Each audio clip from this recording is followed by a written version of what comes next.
Good morning বন্ধুরা, আশা করি তোমরা সবাই খুব খুব ভালো আছো। আর আজকে হচ্ছে রবিবার, এখন বাজে 9:30 আর আমি উঠেছি সকাল 7:30টায়। সকালে বৃষ্টি হচ্ছিলো, 7:30 পর্যন্ত বৃষ্টি হচ্ছিলো, তাই উঠিনি। বেশ ঠান্ডা ঠান্ডা, বেশ ভালোই ঘুমাচ্ছিলাম। তা ঘুমটা বেশ ভালোই হলো ভোরের দিকে। তো 7:30টায় উঠলাম, উঠে জল নিয়ে আসলাম, বাসন মাজলাম, ব্রাশ করলাম, আবার হচ্ছে বাজারে গেলাম, বাজারে একটু কিছু জিনিস কিনে নিয়ে আসলাম। তো শুভম এখনও পর্যন্ত ঘুমাচ্ছে, 9:30 এখন বাজে। তা শুভম ঘুমাচ্ছে, এখনও ওঠেনি। ওকে দেখি শুভমকে ডেকে দিলাম, আর শুভম উঠেই আগে চলে গেল সেলুনে।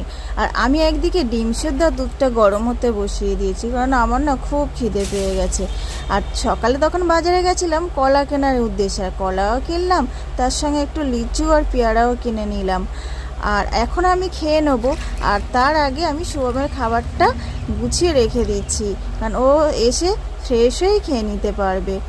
আর আমি এখন খেয়ে দিয়ে বাজারে যাবো, আর বাজারে যাওয়ার আগে ভাবলাম এই ডালটা গুছিয়ে রেখে যায়। আর এই ডালটা দেখছো না, আমাদের জমির চাষের ডাল, আমার মা দিয়ে পাঠিয়েছে। শুভম 4-5 দিন আগে গিয়েছিল, আর বাড়ি ফেরার সময় আমার মা দিয়ে পাঠিয়েছে। শুধু ডাল দিয়ে পাঠায়নি, মুড়িও দিয়ে পাঠিয়েছে। আর এই ডালটা না, আমরা দোকান থেকে যে ডালটা কিনে খাই, ওই ডালের থেকে এই ডালটা রান্না করে খেলে বেশ স্বাদের হয়। আর এই দেখো পাঁপড়ও দিয়ে পাঠিয়েছে, আর পাঁপড়টা প্রায় 250-300 ওজনের।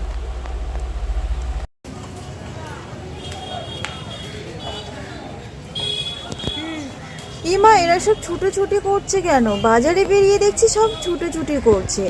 কেউ বলছে ওখানে ঝামেলা হচ্ছে, মারপিট হচ্ছে। তারপরে কাছে গিয়ে শুনলাম সবার মুখে তো ওখানে হচ্ছে যারা ইউটিউবার তারা হচ্ছে ভিডিও বানাচ্ছিল। আর আমি বাজারে বেরোনোর সময় একটা মাসিমা বলল, সুজাতা তুই বাজারে যাচ্ছিস, আমার জন্য একটা মগ এনে দিবি? তাই আমি বললাম হ্যাঁ, কেন আনবো না। তো এই যে মগটা কিনতেও চলে এসে। কত করে?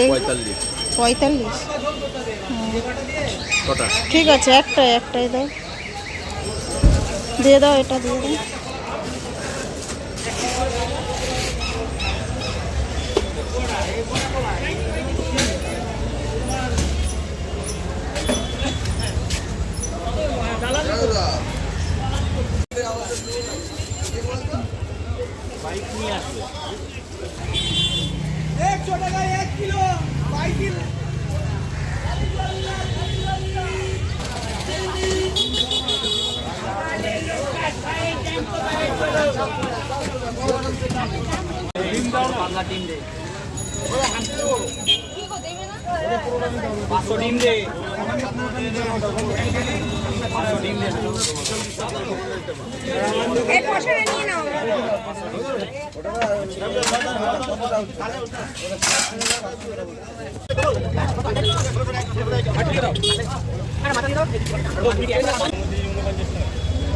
সব বুড়ো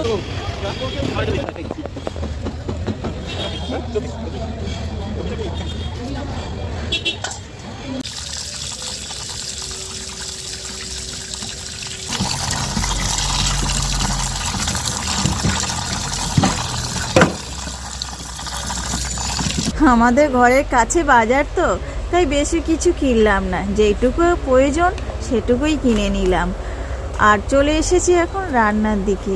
রান্না তো করছি, কিন্তু বেশ ভারী চিন্তায় আছি। আজকের রেমাল ঝড় আসবে, কেউ কেউ বলছে বিকেল থেকে শুরু হয়ে যাবে, কেউ কেউ বলছে রাত্রে হবে, আবার কেউ বলছে না এখানে হবে না, বাংলাদেশ ঘুরে যাবে। বেশ ভারী চিন্তায় আছি, কি জানি কি হবে। আমি এখানে থেকে যদি এতটা চিন্তা করছি, তাহলে যারা নদীর ধারে সমুদ্রের ধারে বসবাস করে তাদের কি অবস্থা? সুন্দরবনে যারা বসবাস করে কি অবস্থা? তারা কতটা চিন্তায় আছে। তারা তো প্রত্যেক বছরেই একটা না একটা দুর্যোগ বয়েই যাচ্ছে। সত্যি ওদের যে কতটা কষ্ট, একটা দুর্যোগ কাটিয়ে না উঠতে উঠতেই আর একটা করে দুর্যোগ বেশ হয়েছে। এই কয়েক বছর ধরে এরকম হয়েই যাচ্ছে।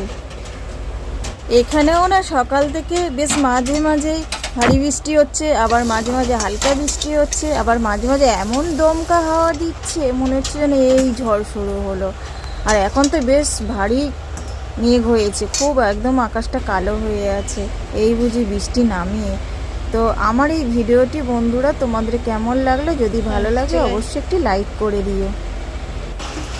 বলতে না বলতেই দেখো বৃষ্টি নেমে গেছে।